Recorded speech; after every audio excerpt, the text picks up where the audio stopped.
Exercise का ये आपका चल रहा है question number 22, chapter first solution का ही चल रहा है हमारा। तो यहाँ पे क्वेश्चन में दे रखा है आपको एट 300 केल्विन। चलिए हम लिखते चलते साथ ही साथ। केल्विन का मतलब टेम्परेचर, तो आपको बच्चों यहाँ पे टेम्परेचर गिवन है।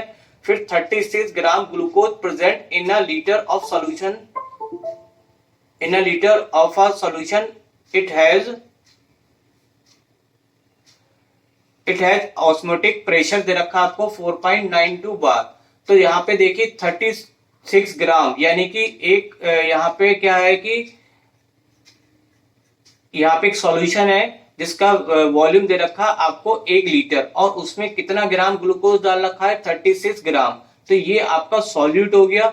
जो सॉल्यूट होते हैं उसके वेट को हम किससे लिखते हैं, हमेशा ध्यान रखना सॉल्यूट के वेट को हम हमेशा W2 से रिप्रेजेंट करते हैं। तो यहाँ पे हमें W2 दे रखा है 36 ग्राम और जो आपको सॉल्यूशन है वो आपको दे रखा है 1 लीटर, यानी कि ये वॉल्यूम दे रखा है आपको 1 लीटर। ऑस्मोटिक प्रेशर को हम यहाँ पे किससे लिखते हैं, कैपिटल पाई से लिखते हैं। तो यहाँ पे पाई की वैल्यू दे रखी है 4.98 बार। अब यहाँ पे कहा जा रहा है कि if the atmosphere osmotic pressure जो है सॉल्यूशन का वो बदल जाता है कितना 1.52, जिसको मैंने यहाँ पे दोबारा से लिखा है डैश लगा के, जो कि चेंज होके कितना आ गया 1.52 bar at the same temperature. Temperature अभी भी सेम है। तो what would be its concentration, तो इसकी कंसंट्रेशन क्या होगी। कंसंट्रेशन को हम यहाँ पे लिखते हैं किससे, सी से। तो यहाँ पे देखिए कंसंट्रेशन हमें फाइंड करनी है।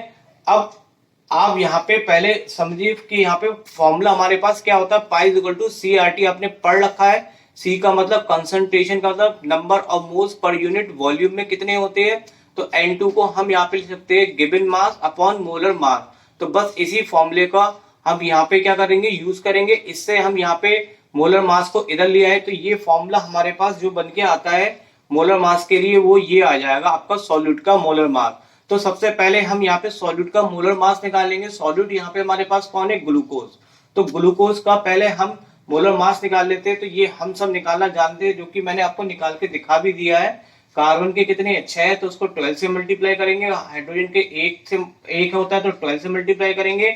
ऑक्सीजन का कितना होता है 16, तो 6 से मल्टीप्लाई करेंगे। ऑल ओवर हमारे पास ये मोलर मास M2 आ गया। अब हमने यहाँ पे ये फॉर्मूला अप्लाई करा। पाई बी बराबर कितना होता है आपका यहाँ पे W2 अपॉन M2 RT होता है। यहाँ पे हम सबकी वैल्यू को लगा देते हैं। देखिए हमारे पास क्या क्या, पाई आपके पास कितना था 4.98, वॉल्यूम कितना आपका 1 लीटर, W2 कितना आपके पास 36 ग्राम और मोलर मास अभी हमने निकाला कितना आया 180। आर हमें पता नहीं है और यहाँ पे टेम्परेचर कितना गिवन है आपको 300। अब इसको जब हम कैलकुलेट करेंगे तो कैलकुलेट करके हमारे पास किस तरीके से आ जाएगा, इसकी हमने मल्टीप्लाई करी, ये तो सेम आ गया। यहाँ पे 36 को 18 से काटेंगे तो 18 बन जा 18 यानी कि 10 और 82 जा, तो 0 से 0 ये कैंसिल हो गया। 32 इंटू कितना आ गया 60।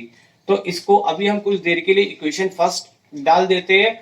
अब यही कंडीशन हम सेकंड वाले केस पे अप्लाई करेंगे। तो सेकंड वाले केस के लिए हमने ये फॉर्मूला लिखा फिर से दोबारा से, पाई बराबर जो CRT फॉर्मूला होता है उसको हमने सेकंड वाले के लिए डैश के रूप में लिख रखा है। R और T यहाँ पे कांस्टेंट है क्योंकि टेम्परेचर सेम है और R तो हम जानते हैं कांस्टेंट होता है। अब यहाँ पे भी हम इसकी वैल्यू लगाते हैं। तो यहाँ पे पाई जो हमें ऑस्मोटिक प्रेशर दे रखा था चेंज होके वो कितना है 1.52। अब यहाँ पे हमें कंसंट्रेशन तो पता करनी है, R कांस्टेंट है, टेम्परेचर हमारे पास अभी भी कितना दे रखा था, सेम टेम्परेचर की बात कही गई थी, तो टेम्परेचर हमारा सेम है। इसको डालते हैं इक्वेशन नंबर 2 और अब यहाँ पे सेकंड इक्वेशन को हम फर्स्ट से डिवाइड करते हैं। तो डिवाइड करेंगे तो 1.52 डिवाइड बाई कितना आ जाएगा 4.98 और डिवाइड करने में क्या होगा, R से R हमारा यहाँ पे कैंसिल हो जाएगा। तो यहाँ पे कितना आएगा C डैश इंटू 300, ये तो ऊपर आ जाएगा और डिवाइड में कितना आएगा 60। अब इसको जब हम कैलकुलेट करेंगे तो कैलकुलेट से 0 से 0 6 5 जा आ जाएगा और यहाँ से हम C डैश की जो वैल्यू को फाइंड कर लेंगे तो कितनी आ जाएगी, ये 5 को इधर ले गए और इसको हम जब कैलकुलेट कर लेंगे तो यहाँ से C डैश की जो वैल्यू है वो 0.061 क्या आ जाएगा आपका, मोलरिटी आ जाएगी इसकी। अब यही आपसे यहाँ पे क्या करा गया था, पूछा जा रहा था कि कितनी कंसंट्रेशन होगी। तो ये हमने यहाँ पे क्या निकाली, इसकी कंसंट्रेशन। तो यही आपका यहाँ पे हो जाता है फाइनल आंसर।